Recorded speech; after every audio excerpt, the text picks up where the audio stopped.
welcome to episode 16 of Zion's Finest. This is Kenny Brown, and I'm joined by two of my brothers, Matthew Scott and Samuel K. We got an awesome episode for you. Before we get into it, I just want to do the introduction thing. So first off, social things. Join the Slack. Rate and review the podcast. We are releasing this episode. We're going to try and do this consistently. We're going to be releasing episodes both on Spotify and audio ways that direction, and also on YouTube, even if we're not necessarily going to be doing video content. Obviously, you can see that Jedi Knight Luke Skywalker is on my screen, who we will be discussing in this episode. But even if we're not doing video content, we will still be posting our episodes to YouTube. So give it the thumbs up there. Also, like the post. So I'm also posting these on Facebook, and Samuel K is posting them on the Discord. It would mean a lot to us if you would give it the thumbs up, the like on Facebook, because that will increase its visibility in that main channel so it doesn't just get buried under a mountain of people posting their amazing paint jobs. So give it a like on Facebook. Okay, upcoming tournaments. October 14th is the Sci-Fi tournament.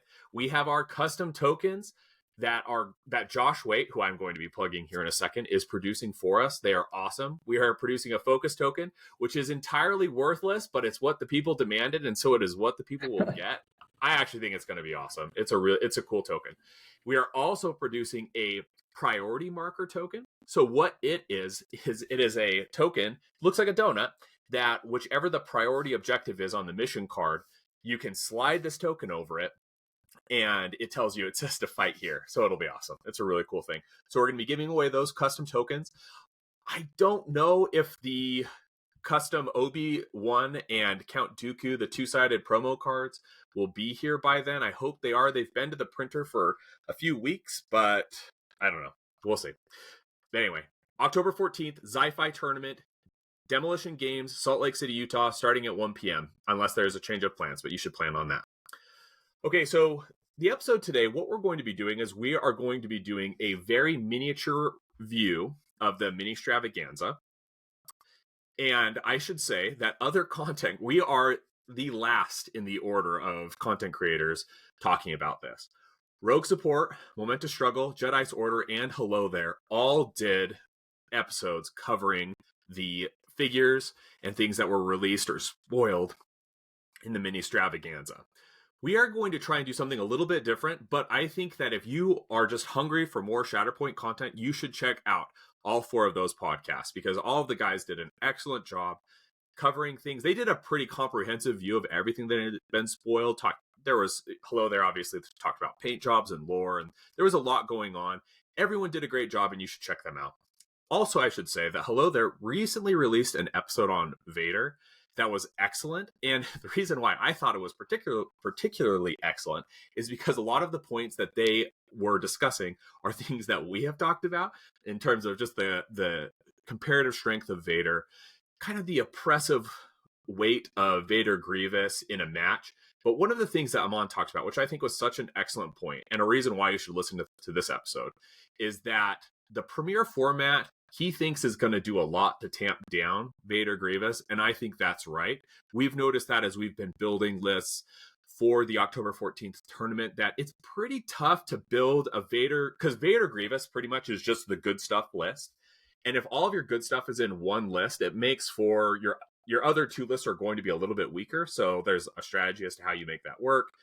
And we're actually going to be doing an episode on building a Premier list, but we'd like to do it after we've actually participated in a Premier event. So, but that was a great episode. Okay, next thing. New mission packs are dropping on October 27th.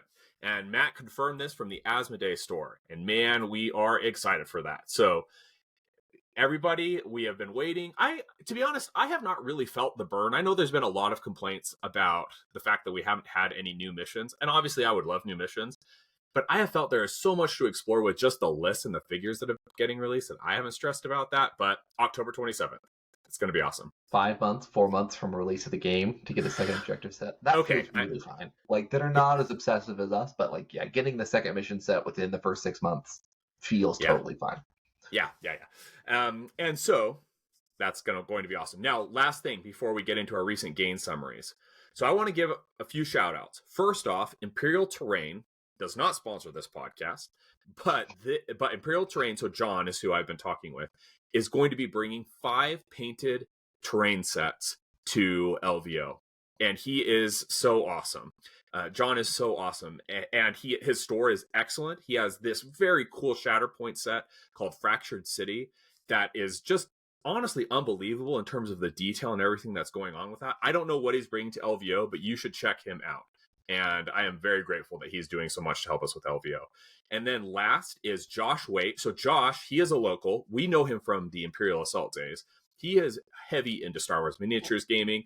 Incredible. His miniatures are incredible. He is very much into the hobby. He also has a store called Heavyweight Games that does, I will just describe it as RPG dice game collectible items. So he's got dice jails, he's got custom dice, just lots of cool stuff like that. He also is the one who's producing these acrylic tokens for us for the October 14th tournament. So awesome guy. Okay, sorry for all that introduction stuff. Let's do our recent game summaries. Yeah, so I have been stubbornly pressing forward in my quest to find a Galactic Republic Premier list that I can play and not feel absolutely garbage about. So I've been doing a lot of testing on those fronts. I'm mostly looking at pairings with Mace Windu because he is great. So stuff that I've played recently, Mace Kenobi, it feels very solid. It's very much my favorite list right now. It does continue to feel a little bit brittle, a little bit subject to activation cycling. If you get the right activations in the right order, it feels pretty good. If you don't, I had a game the other week against Will where I flipped the Shatterpoint, and so I was like, oof, I've got Mace. I paid the Force to pull a new card, and then I pulled ARF Troopers, and I was a real sad man. So I think that even with the tools that Galactic Republic has to help control that, you are a little bit at the mercy of your deck. But I think there is some very cool stuff there. I think that it feels like there's a lot of potential for you to play a little bit back, to not push as aggressively onto points, and to play for attrition more, and then round out, when you're playing to win struggle 3, after either winning struggle 1 by a close margin or often just losing it, and then leveraging that. So like I think that there's potential there for sure. I've also been experimenting with Mace Padme. Naboo box is very solid. I know that we are all very, very hot on that box. It's the first time that I think the Galactic Republic, we keep saying Grand Republic in podcast episodes, and it's not that, it's Galactic Republic, by the way. But it's the first time that their positioning tax, you got to be within range of X, actually feels like it's worth going to the effort to set up, because Padme's bonuses are so strong. You get lots of vertical threat. I've only played a couple of games that her cute little hey, your supports can still contest while wounded feels pretty tough to set up, and a little bit harder to line up relative to, say, just getting that extra die from the aggressive negotiations. But I think that there is some potential there.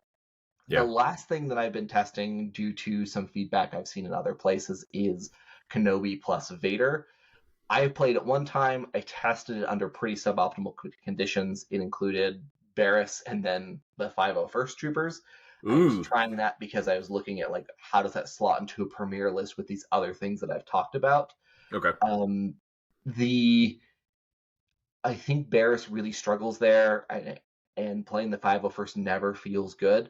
I think there's probably more potential there than I have given it credit, but it feels hard to play both Mace and Vader in a Republic list because both of them really are going to want ARF Troopers. So I don't know if the issue with Republic is that they're weak, or if the issue is that I'm too dumb to figure it out, or what, but I continue to struggle there, but I have not given up yet, and I feel like I see the light at the end of the tunnel in terms of at least feeling okay after getting some reps in. You say, are you dumb or are they bad? And I say, por qué no los dos, right? Why not? Just kidding, just kidding. I mean, because I have also I have not been playing the Republic as much as you have, but I have similarly felt that there's something there, and that is not just Padme. I think Padme is the handmaidens are just their own thing at this point. But Yeah. with the Republic, I have also felt that heat. So okay, so for me, my recent games where I played Ahsoka Dooku versus Vader Grievous. This was against Will, and played the game. What is Ahsoka Dooku trying to do? They are slowing down the tempo.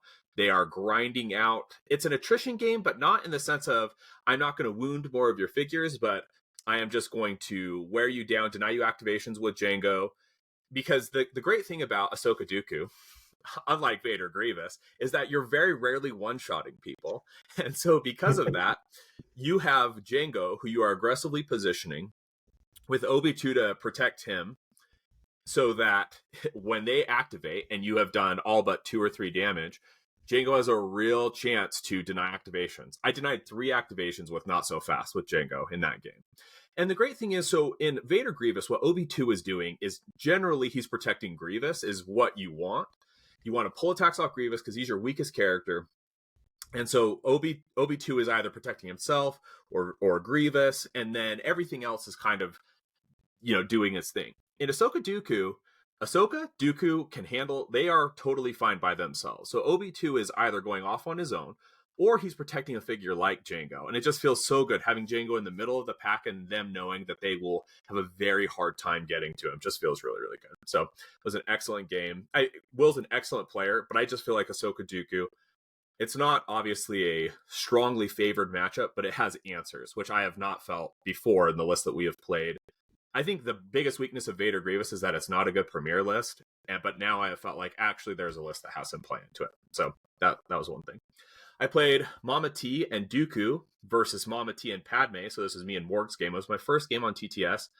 And I struggled with TTS a little bit. And I struggled with this because I had Obi-2 instead of Savage. And what's weird is that I don't think Savage is a very good unit, but I think he's kind of necessary in these, unless you're running also Maul or something like that. You need as much synergy as you can get with that box. So it might be a similar kind of thing with the Handmaidens where you really want to run them all together because of what they're bringing for each other. And then I ran Mama T and Vader versus Dooku Grievous. And this was against Aaron. Aaron's a newer player in our group who he played IA with us and is a great player. And Mama T with Vader is super spicy. I don't think it's very good, but Mama T taking damage to roll 3 more dice and then being able to heal everything back up. Ooh, that felt really good. So a lot of fun stuff. I'm mostly just trying to prepare for the October 14th tournament. And so I will be grinding a lot of games with Grievous Dooku. But anyway, that's what I've been doing. Sam, what have you been playing? I've been playing Padme with different stuff, really. Just Padme and throw in random things. I played a game of Padme Dooku versus Ahsoka Maul. Okay. Mandalorians. Okay. And the game was a lot of fun and it felt powerful, but that list is very dependent on your draw order. Yeah. Because of the missing synergy pieces. It's like playing 2 lists at the same time, it feels like. Yeah. They're both doing their own thing. They're both good at it, but they're not helping each other a lot. It was a lot of fun. I don't think that it's, the top of the meta, but I think it's a good time to bring to casual events and bring some powerful units and have a lot of fun. An interesting game that I played with you, Kenny, on TTS. We only played through the first struggle, but I thought it was worth mentioning just how interesting this game was. Yeah, I forgot about this one. I played Padme Anakin, which is a list I want to test more for Premiere, to have just that, not a full Grand Republic package, but just that package with like a Dooku Grievous package. And I can bring the Anakin Dooku thing, and I can have the Dooku Grievous, and I can have the Padme Anakin. So you have some interesting things. You don't have to bring the 501st as if you're stuck. So that's where the idea for this came from, why I wanted to test it.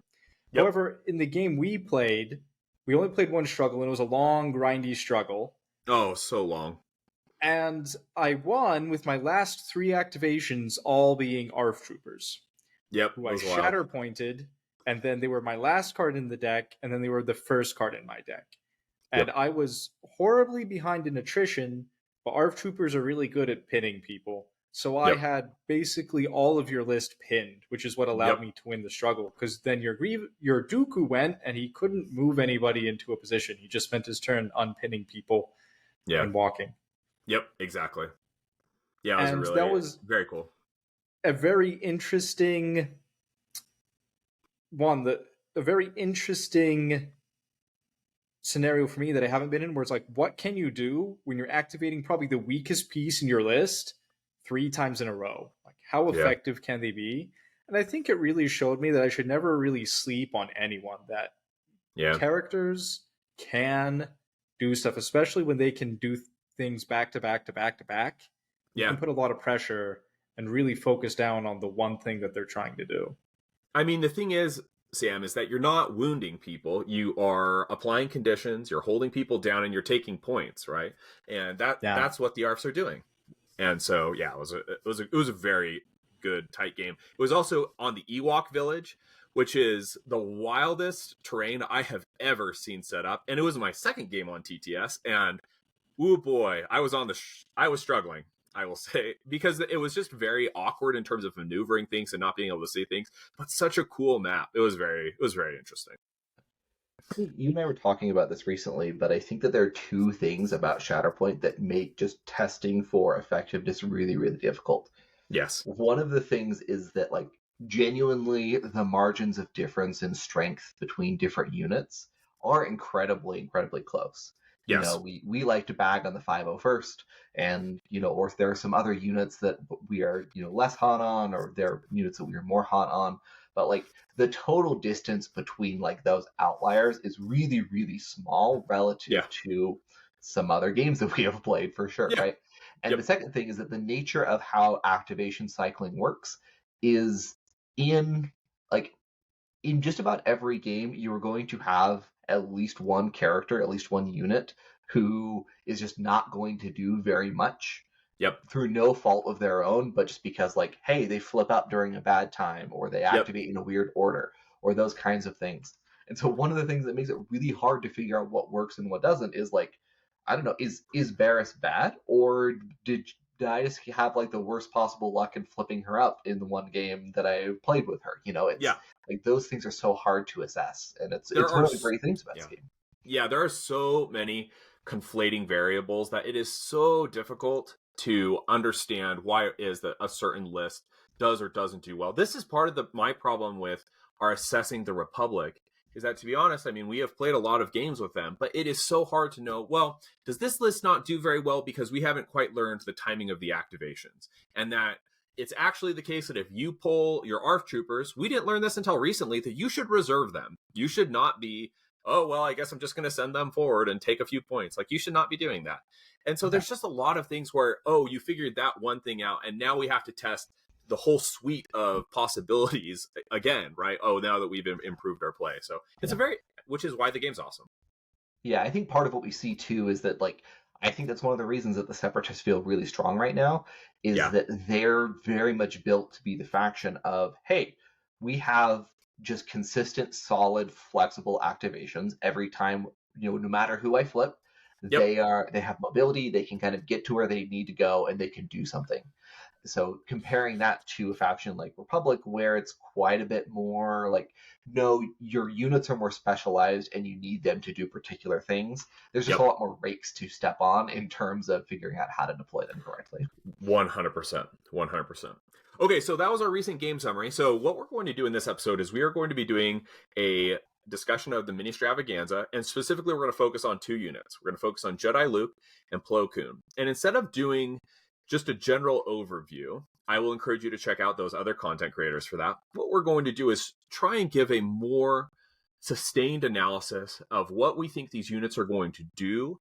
So we don't have Jedi Luke's compatriots. We have R2 and Lando. We don't have combat trees. We don't have Boosh, the combat tree. What we're more trying to focus on is what kind of a figure is Jedi Luke?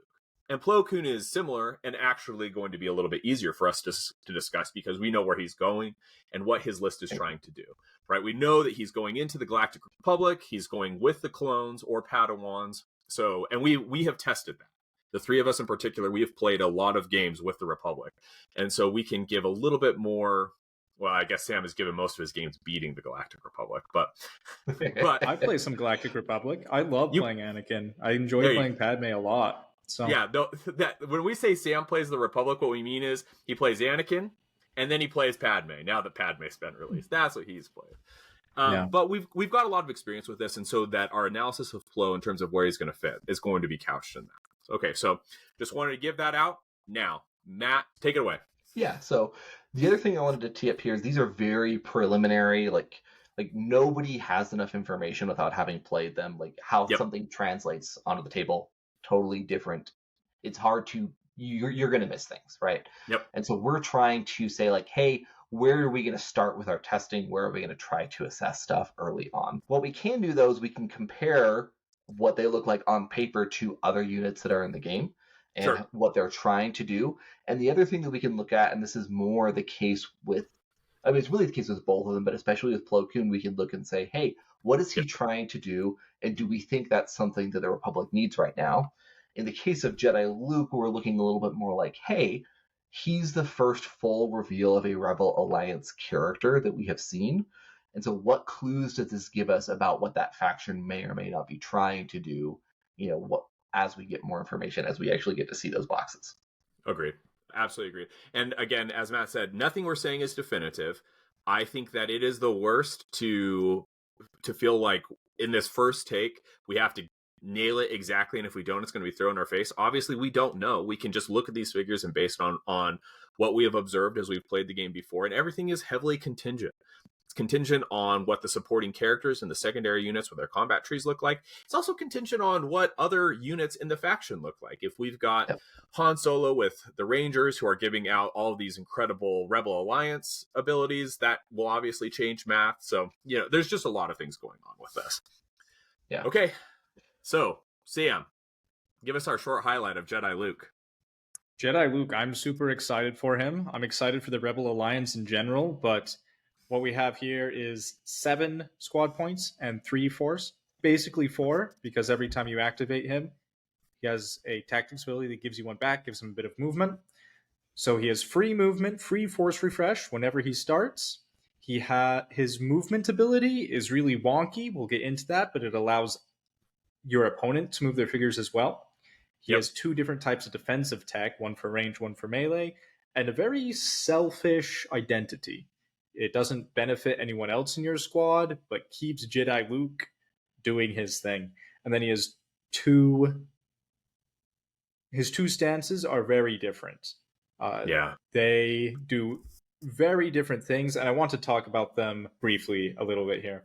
So Jedi Luke, looking at him defensively, he has 1 really awful stance for a primary defensively and 1 really pretty good one.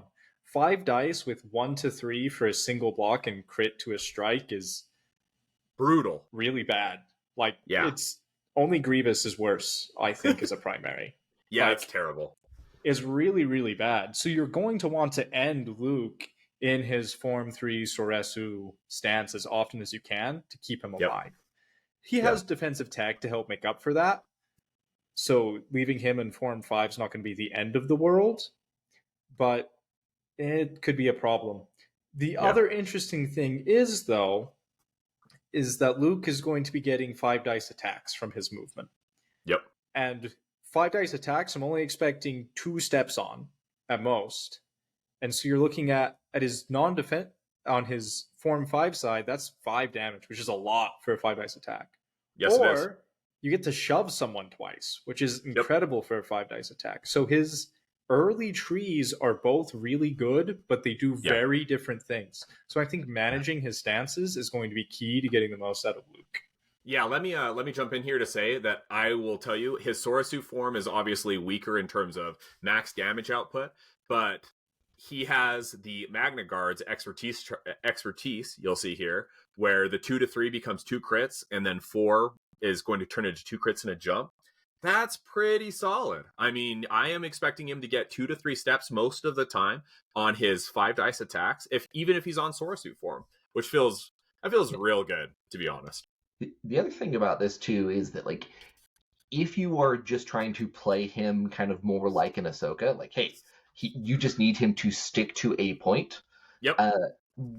One of the things that's really interesting is because his active ability gives you a 5-die attack, I think it is pretty reasonable in some cases where you say, hey, you know what? He doesn't need to wound anybody. He just needs to keep this point locked down. So for his activation, he's just going to make 2 attacks in Ceresu and hit that second step on the tree both times where he's recovering to.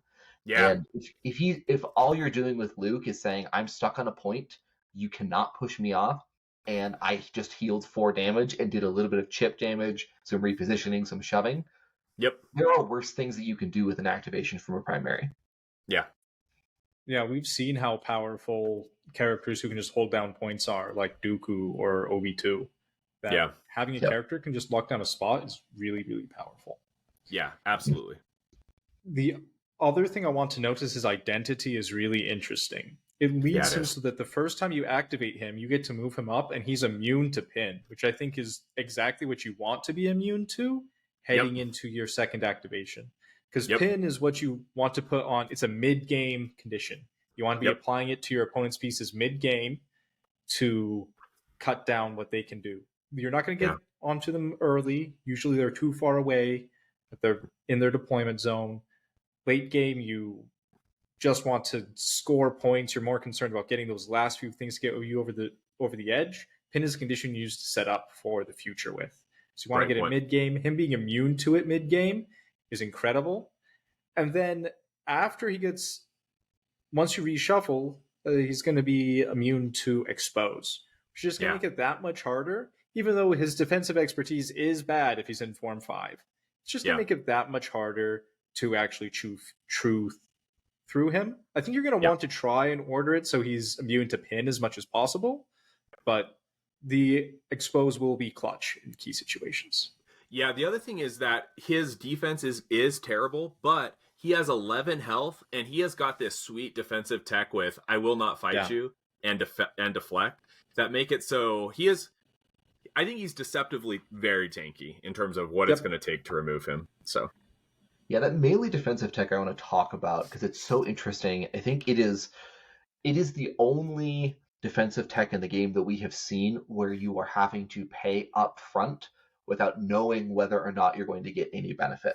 So Dooku used to be this way, and then he was errated so that you can spend the force after you see the dice.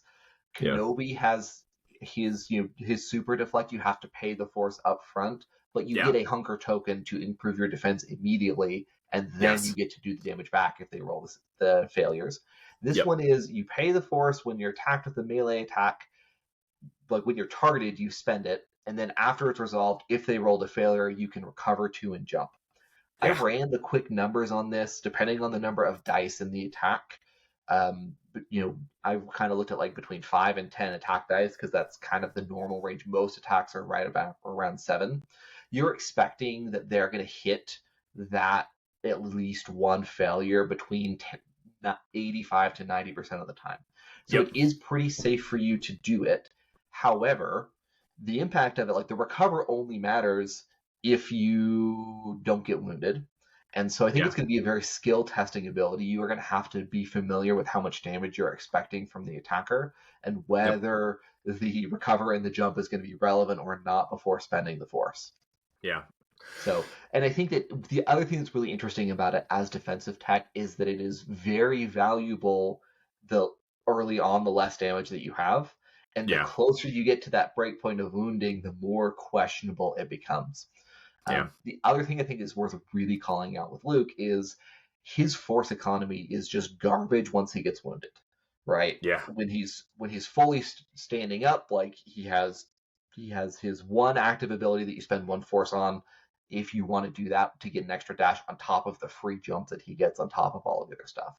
Once he gets wounded, that active ability costs 2, but deflect starts to cost 1, and then his I will not fight you melee defensive tech costs 2, and Yeah. suddenly you're spending a lot to try to keep him from going there. So like, I really think that the ability for Luke to have an impact on the table and not just be a weight on your list is going to be really dependent on how good are you at keeping him alive and avoiding getting that first wound. And Yeah. once he gets there, suddenly his impact is so much diminished. Yeah, I think that let's talk about this. You can either profit by this or be destroyed ability, because I think this is going to be where he has the most interesting play. So it says choose an active ability within 2. Each enemy character contesting that objective may dash. Then one character in this unit may dash toward that objective, and it may make a 5 dice melee attack. So the idea here is that Luke, if there's 1 or 2 figures, probably is how you're going to want to do this, contesting a point. You spend the force and you say, are you going to let me it's kind of like Cad's, well, it is like Cad's ability. You spend a force and you give your opponent a choice. But the idea here is that you're then going to be able to dash. Now this is choose an active objective within 2, so you are already contesting this point. And the question is going to be, your opponent's going to have to decide whether or not they want to keep investing resources in doing this, or if they're going to be giving you free attacks. And that is, I think, probably a better question than Cad asks in terms of taking those conditions.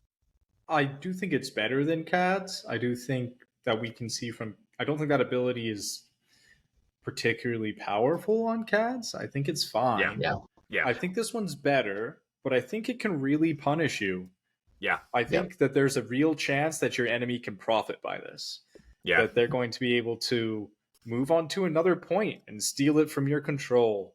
That they're going to be able to set up their units in such a way that you can't shove them off the point anymore. And there was 2 of them and you needed to shove off 1.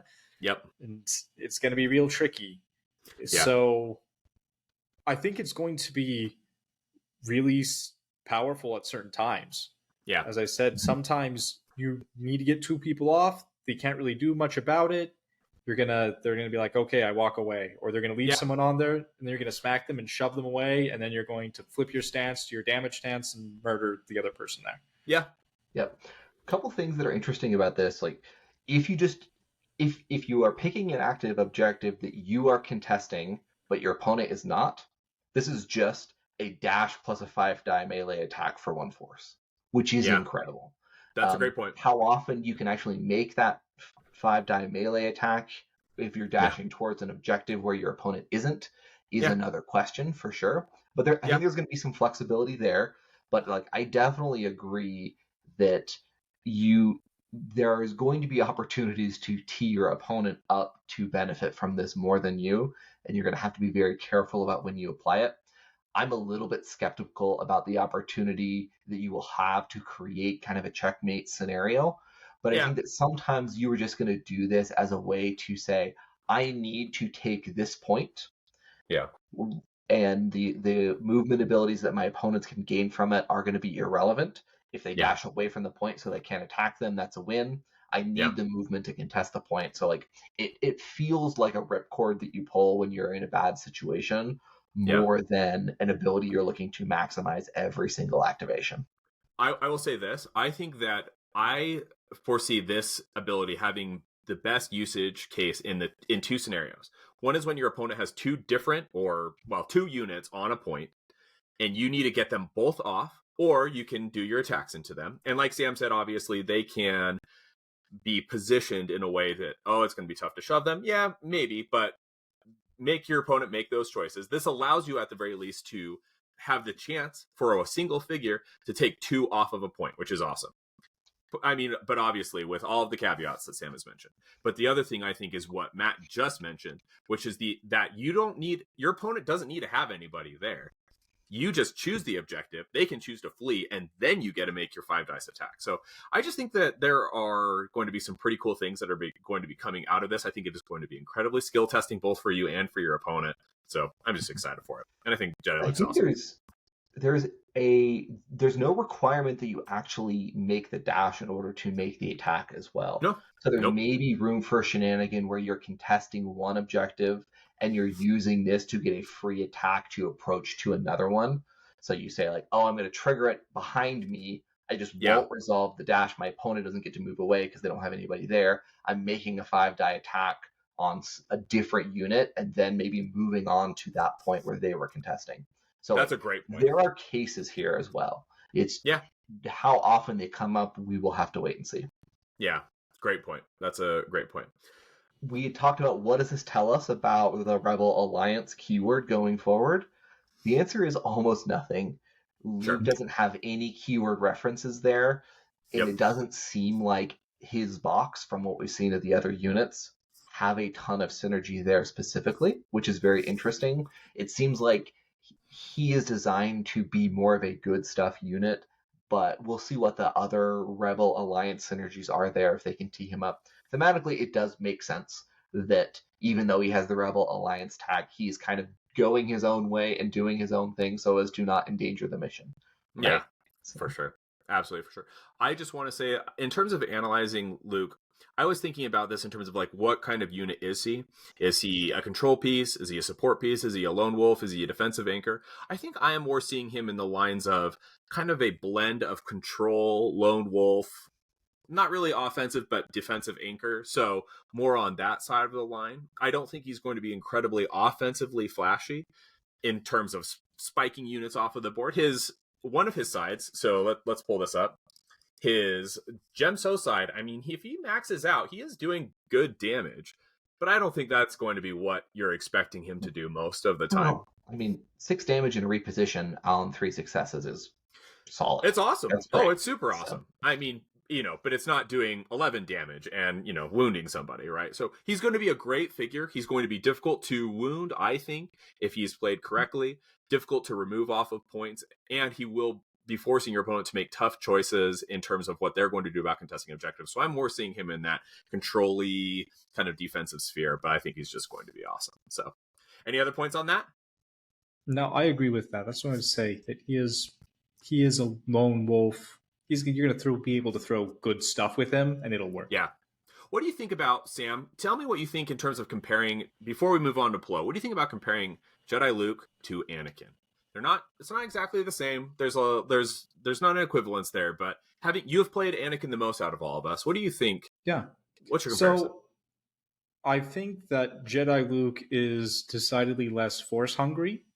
That Anakin is a lone wolf who demands something of your list, whereas Luke is a lone wolf that doesn't demand something of your list. Yeah. Is a way to put it. I think that the highs of Anakin are objectively higher than the highs of Luke. Yeah. But they require more of you. Yeah.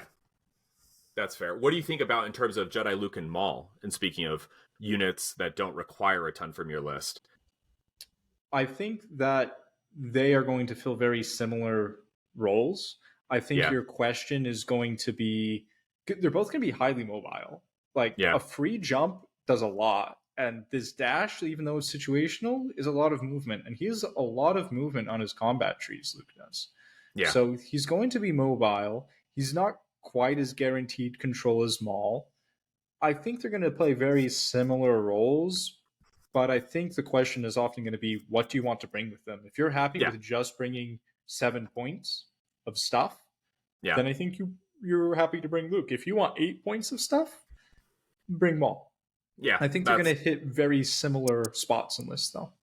I can see Luke just being more prevalent just because it feels like he is going to be the anchor point for the Rebel Alliance for a hot minute. I mean, let's see how Han looks and everything like that, but I'm super excited for that. Okay, let's turn to Plo, and Matt, take it away. Yeah, so I'm very interested to see where Plo lands. I think because he's fitting within that Galactic Republic, he's kind of the end of that wave of Galactic Republic stuff. We have a lot more context for where he might fit. I think we want to start with his identity ability, because that really does shape everything that he is doing.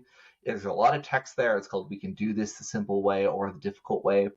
The way this works is when he's not wounded, if another allied Galactic Republic character is within range 3 is targeted by an attack, he can take and expose to give the defending unit his expertise chart. And then if they were a trooper or Padawan, he can dash towards the attacker. Yeah. So he's maybe the most support oriented by the text primary that we have seen, and that's maybe arguable. In terms of other stuff on his card, he has a tactics ability that gives another Galactic Republic unit. Each character in that unit gains dash. So again, oriented towards repositioning supports, because if you do 2 units, that's great. And then if they're a trooper or Padawan, he also gets to dash. So it's potentially 3 dashes for a tactics ability, which is great. Awesome. But yeah, you're limited by where you can put it. He has force push, which is great when you can afford to do it. And then he has his standard deflect. I think there's a lot of really interesting things here. I know that when we first saw the spoiler, a lot of us were very kind of middle of the road, not really sure how I feel about this. Yeah. But there are some really interesting things to call out. His expertise charts are great. His defensive expertise, especially on the Soresu side, is the best in the game. Maybe arguably, tied up with some other people. Yeah. And on his Form 5 Gemso, his offensive expertise is actually very, very solid. I was doing a comparison across primaries, and getting 2 crits for 2 expertise, which is what you expect to see most of the time. There are not very many primaries that get there. Yeah. His offensive expertise is interesting because it doesn't scale as high as some primaries like Mace or like Vader, but your expected result is very respectable, very above average. So and you look at his damage trees, I don't expect him to be one-shotting units very often, but he's going to pretty consistently hit about 6 damage, and I think that on that Gemso side, getting the free force push is pretty reasonable to expect a lot of the time. Yeah, and also one other thing is that, let's call out his expertise. He has better expertise than the Magna Guards. So there you go. We have a Jedi Republic leader with better. I mean, this expertise on Gemso feels so good. 1 for 1, 2 for 2, 3 for 2, and a damage. I do think it's going to be pretty spicy. That is on par with Mace until Mace gets to 5 or more expertise. To talk about the context of like how good that expertise is, it's on par with Anakin, right? Like he's got very solid offensive stats there. His chart that he's working through is not as impressive in some ways, but there's some great stuff there, right? Yeah, I mean, he's maxing out at 7 damage, 8 damage with force pushes, which is awesome, right? Like that's pretty solid, because I think that this force push is going to be pretty accessible. I think. I mean, not all the time, obviously, but I think you could reasonably expect 4 steps with his expertise. So like, sorry, go ahead, Sam. Well, I was going to say, Asajj has very similar looking expertise charts, and she does not get to that 4th step very often. Her expertise is a little worse, but it's roughly the same. She's getting 2 crits on 1 to 3. That's right. She's both better and worse. But she's struggling to hit that 4th step. I don't think I'm ever going to be counting on it. That's actually, you know what? That is totally fair. On Makashi's side, she is getting 1 to 3. You're right. That is a good point. The big thing I wanted to call it here, so one thing with his identity, the first question that we all are waiting to get resolved still, I believe, I don't think we have an official ruling on this. Plo has to take and expose in order to give his expertise away. We don't know whether he's going to be allowed to do that if he already has an expose. I expect not, because of the way that the rules are worded, because it says you take damage instead. So I think probably if he's already exposed, you can't just take 1 damage to keep getting it out. However, I think that's right. Even if that's the case, there are some shenanigans, right? It combos pretty well with Kenobi's knowledge and defense, where if you have a clone that has a hunker token, they get to roll it in the defense. You can have Plo take the expose, then they can spend that hunker token to dash and recover 1, and they can recover the expose from Plo to then set that up again. So there's some potential there. More importantly, though, I think the big weakness with clones and Padawans, as somebody who's played a lot of Galactic Republic, is that they're just so easy to wound in a single activation. That breakpoint is pretty easy for most units to get to. And that really is a pretty heavy weight on Galactic Republic, because knowledge and defense, that dash and recover is worth a lot less if they're getting 1 shot. The dash basically doesn't do anything, right? If Plo is doing enough to push you to consistently force your opponent to miss that breakpoint where they can't wound them in a single activation, that increases value for so many things in Republic. Kenobi gets better. Luminara gets better because healing synergizes well with, once you've already taken damage. I think the whole Naboo box gets better because of the Intercede bodyguard shenanigans. There are so many things there that go up in value if he's enough. I don't know if he is. I hope he is. But if he's there, then that's potentially very potent. Yeah, that's a great point. I really like that point. I think that a lot of it is, I was originally thinking, but the more I've dug into the math of what his defensive expertise does for people, I really think it's going to do a lot to keep these clones alive. Yeah. Like, they're just having a single block for 1 to 3 for some of them, or 1 to 2 is awful. But that you're essentially giving him an expose to give your clones an extra block, which is like giving them an extra 2 health. Yeah. Which is 100% awesome. Worth it. That is 100% worth it. Yeah. An extra block is worth roughly 2 health. The other thing with the range requirement too is that, like, in a lot of cases, they're going to be contesting the same objective. And if you can create a situation where it's like, well, I can try and attack Plo and push him off, but there are also some clone bodies here, so I can't flip the point. Or, well, if I try and attack the clones, I still have to deal with that defensive expertise tree. And if they survive, like, Plo is still there. And so, like, there are some opportunities to really create enough of a difficult situation. I don't think it's as powerful as the similar effect from, say, like OB2 plus Magna Guards that can just completely wall off an objective. But I think that there's enough potential strength there that it might, by not having to spend anything or even take that expose, it might dissuade your opponent from even trying. They might say, you know what, I just have to yield that point because I can't take it. Yeah. Also, so as you were talking, I looked it up. With the clones, only the Republic Commandos convert 1 for 1 and 2 for 2 in their expertise. All the rest of them are 1 to 2 for 1. So this just feels really good. It's like Sam said, you're giving them more health, more durability, hopefully pulling away from that breakpoint a little bit.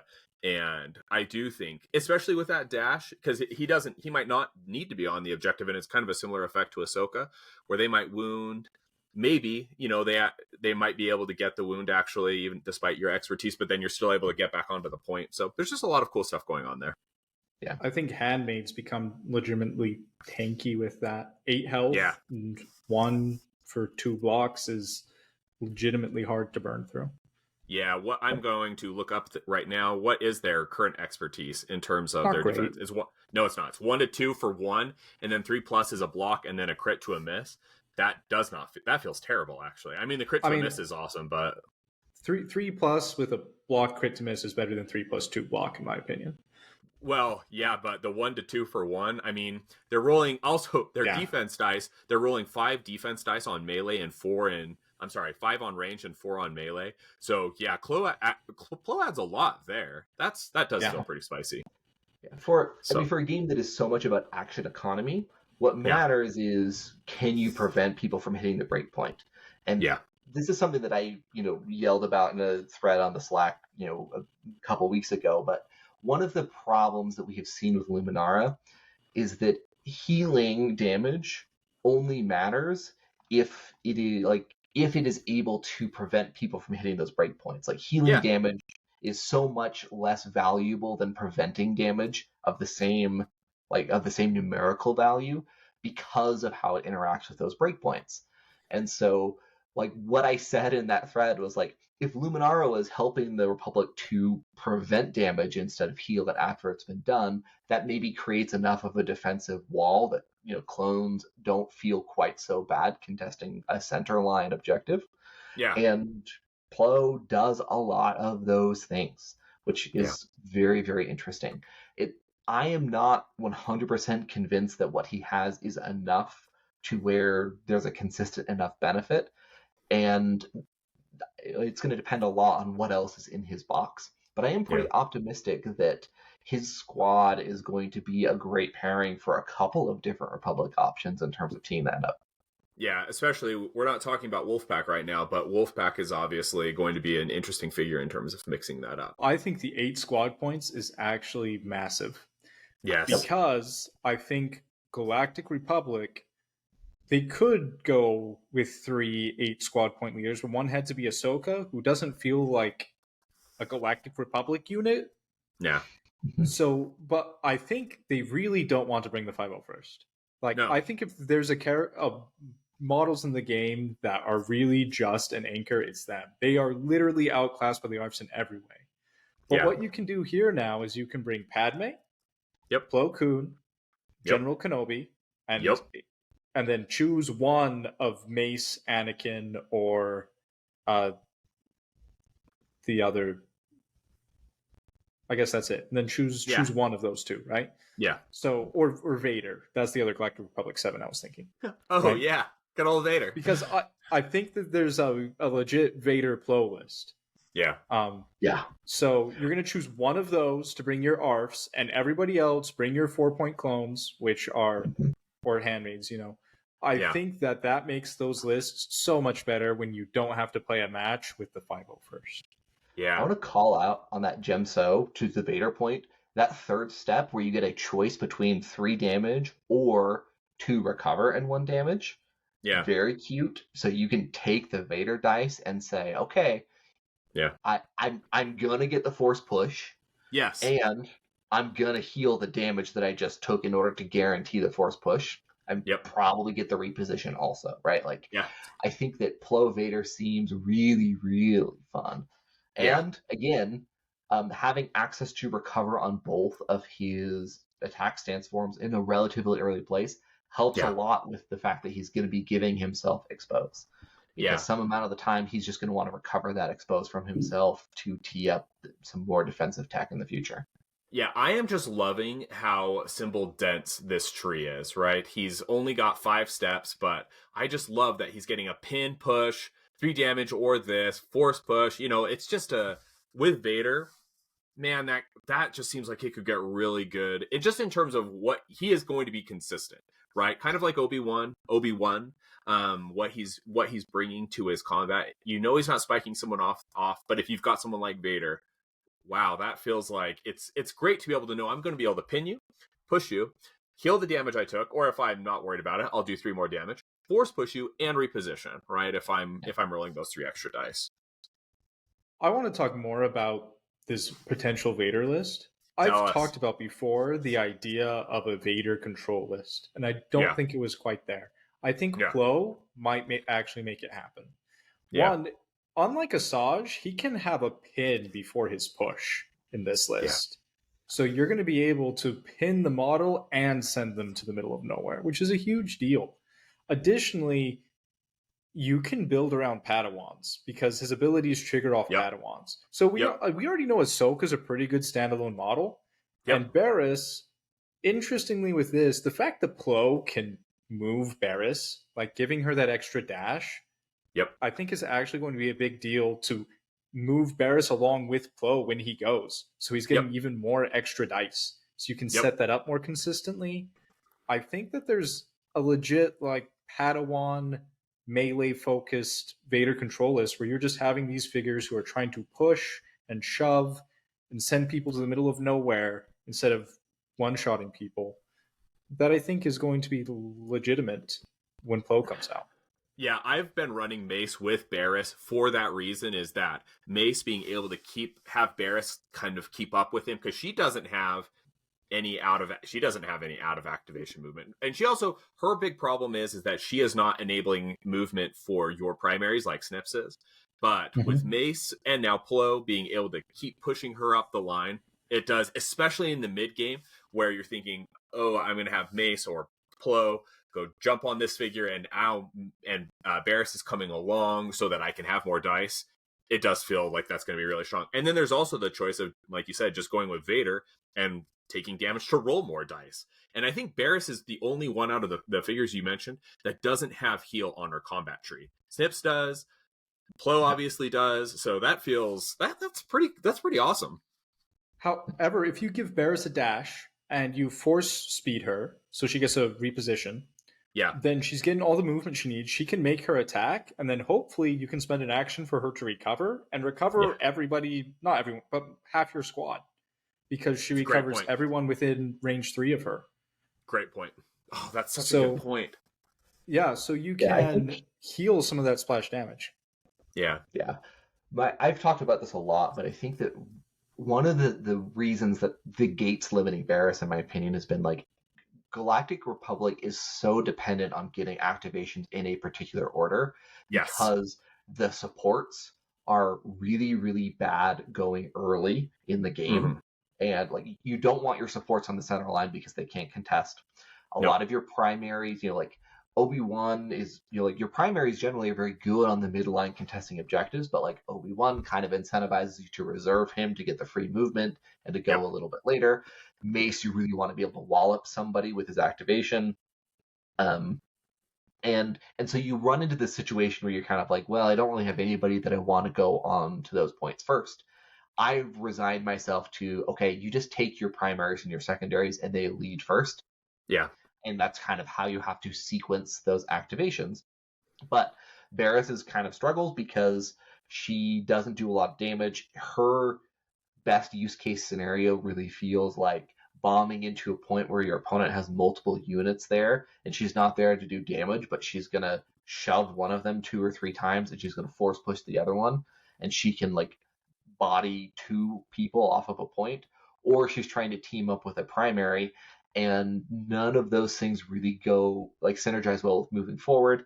And she and Padawan and Ahsoka are both pretty squishy also, Very and so much.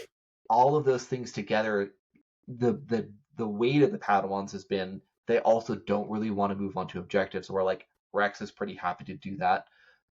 Pons is fine to do that. He's gonna die, but like it's okay because it's Pons. Like you're not gonna Yeah. feel bad about having him wounded, Who right? cares about that guy? And so, but I think part of what Plo enables, especially within the context of this Vader list, is Wolfpack look like.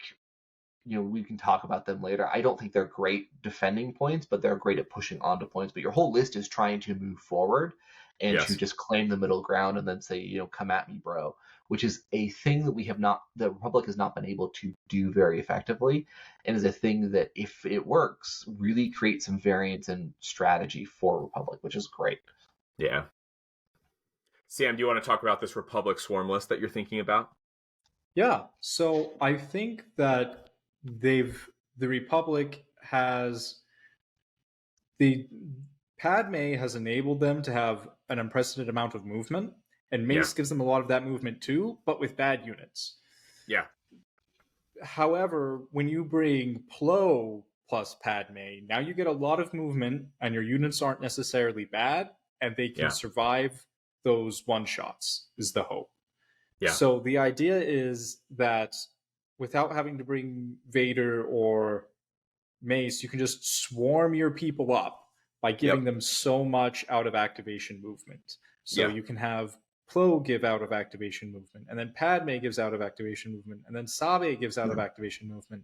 Then you either bring Ahsoka, or if Captain Wolf has out of activation movement, then you bring him in too. But the idea is that everyone except for your supports are moving other people. So it feels like a separatist list. That does feel so good. Yeah. So, because sometimes we've had these other lists, like you play Obi-Wan or you play Anakin, and they're not really shoving people up on their turn with them. So you can have all your models feel like you're moving multiple at the same time. I think that can give you a different access to compete on as a Galactic Republic list that I think will be new for them, and I think could be good. Yeah. The other thing that I love about that, touching on this point that I keep harping on, but Padme really likes to go early in your deck for the first struggle so that she can be giving those benefits to everybody. Plo, pretty happy to go stand on a point. And I think that Rex also probably feels great under Plo, as I think Rex is the generic like head and shoulders, like this is the first secondary that you take when you're playing Republic for the most part. Probably the best one in the faction. Sabe may fight him for it, but Rex is more flexible, right? And Rex also giving you extra mobility, giving you extra defensive tech. Also happy to, right now, is the best opening activation for the Republic by far, because you just get that mobility and he's durable enough that he can stand on the center line and feel okay about it. So Yeah, if you're running Rex and Wolfpack, and suddenly, there's a lot of mobility there, and there's a lot of protective stuff. yeah, it's interesting because Rex is a clone trooper, but he's not actually a trooper, which is kind of a bummer because he's not going to be able to take advantage of this movement. I don't know. I think this swarm list feels, at the very least, like it's going to give Republic a totally new hand, an opening hand in terms of what they're going to be dealing with, which does feel good. It's also, again, it's so great to have units that you want to go first. That just feels excellent. So my tinfoil hat theory about this is I think Plo was probably expected to release a little bit earlier as a part of the opening wave of stuff. Like I think maybe the Lumi box and the Plo box got switched in release order because they decided to do the Padawan Ahsoka pre-order promo, and that was like, my guess is that they sort of built a lot of Galactic Republic around what Plo was bringing to the table in terms of their defensive suite, and then he ended up getting delayed, and so we all were scratching our heads about it. We'll see how Republic feels with Plo in the mix, because I think there's so much potential there. But I do wonder about how much are all of these being designed with the idea that they're going to function together versus, we had another cool idea, let's slot them in. Yeah. I'll say it's really interesting to me because it feels like, I'm not saying this is the case, but now if this swarm list that Sam's talked about really does work, it feels that Republic might have a really strong premier list in terms of having the ability to swarm the board and also to play a slower attrition game with other figures, and also to bring Mace or Anakin as, you've got a hyper carry list, and then you've got a swarm list, and so you're running Padme, you're running Plo, you're running Anakin or Mace, and then you've got something else, and it just feels like you have more options, which feels awesome. Is Snips coming with Plo? She's not in his box, but she is coming with box. Oh, she is.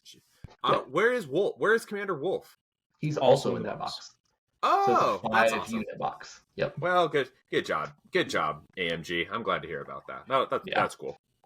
Yeah, no, I think that's a great point about Premier List, because I've been really struggling to try to figure out what to do with that fourth slot. It's like I love Padme, I love Mace, I love Kenobi. I think they all work pretty well interchangeably with each other. But it's like, you can take Anakin. His mileage varies quite a bit depending on who you pair him with. You can take Vader, but that's tough.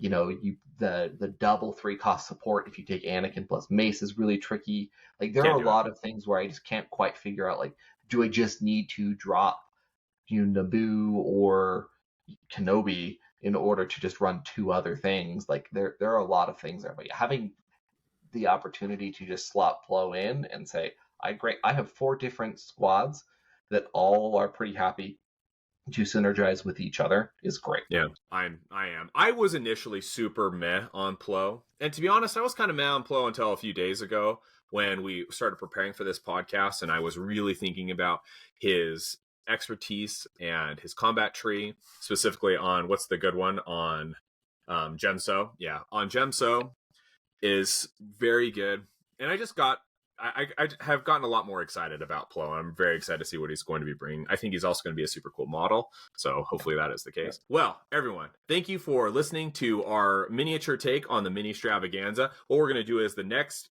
extravaganza episode is going to be JK and Scott. They're going to talk about Vader because Scott has a crush on him, and JK will be talking about Ewoks because he's a masochist. And it's going to be a really fun podcast episode. I think also if there's other things that are spoiled, we'll see how we break that out. But that's just the general idea. That we're not going to be doing a mini extravaganza, I don't think, again, anytime soon until more things get spoiled. But again, check out the other content creators. They've done great episodes on this stuff. Our next thing that we are probably going to be doing, we will probably do another tier list. I think it's probably time we do our secondary tier list where we talk about how good Django is and why everything else is Garbo. Just kidding. I mean, really, Django is the best. And also, just FYI, it was really fun when we released a tier list, because tier lists are just fun because it generates a lot of comparison. To be honest, I didn't totally agree with our tier list in that I'm like, I feel like certain figures should be higher or lower, or there's some variation in terms of how we're assessing things and just what everyone is has an affinity for. Justin Chavez, who's on the Slack, who is an incredible miniatures player. Him and I used to play a lot of X-Wing together, but back when I played X-Wing, he's an incredible player. He is super sweet on Lumi. And I like Lumi a lot too, but like Justin is like, oh no, I think he called her a B tier figure. And I'm like, Justin, listen, I love you like a brother, man, but like, come on, B tier figure, right? Like you're saying she's better than Anakin or something? Like, I don't know. It really But anyway. speaks to how we feel about Lumi is that like you are describing he is super sweet on Lumi as he's rating her at B tier. That's a great point. Fair. Yeah. Totally fair. So anyway, but they're fun because people are like, well, I disagree with that. And we get other people's, tier lists. It's fun. That's why we do tier lists, is that ultimately I think that what they can do in terms of improving your play is not a lot. As opposed to these more where we break down these concepts, these game concepts. When I listen to episodes that you guys do or other content creators that are much more strategy focused, I always feel myself improving as a player, even if I'm not playing a game, thinking like, this is something I need to think about. Whereas these tier lists are just a lot more about having fun and kind of arguing about what we think is good or not. So anyway, we are going to be doing a secondary tier list, but just something to bear in mind. We love the pushback. We think that's awesome. We saw someone posted a tier list. Someone posted it into the Slack, I think from somewhere else, where someone just totally disagreed with our tier take. And to be honest, I was thinking the guy was not operating in the same universe that I was. But, maybe it's a galaxy far, far away. I don't know. But the idea, it's just a lot of fun. So we'll be doing our secondary tier list coming out soon. And then I think I really want to do this premiere list episode, hopefully after the October 14th thing. Sam, do you know if you're going to be playing in any premiere events anytime soon? I'm trying to start up a league up here in State College. So if people are listening to this in State College, please, we're trying to get something going at IGAR. Hopefully we'll get some Premier games in with that. If not, hit me up on the Slack and say like, hey, I want to play a Premier game with you, and I'll be able to bring my Premier list and we'll play over TTS or something. Yeah, we're not doing this now, but soon I do want to do some kind of a Slack TTS thing. It is not the best format for playing, Shatterpoint, obviously, but there's just something to be said for getting reps, and you can get reps with TTS. So it's just a great way for me to play Sam, even though he's, hundreds and hundreds of miles away. So, all right, everyone, we love you all. Thank you so much for listening to episode 16. We will see you guys next time. Have a good night.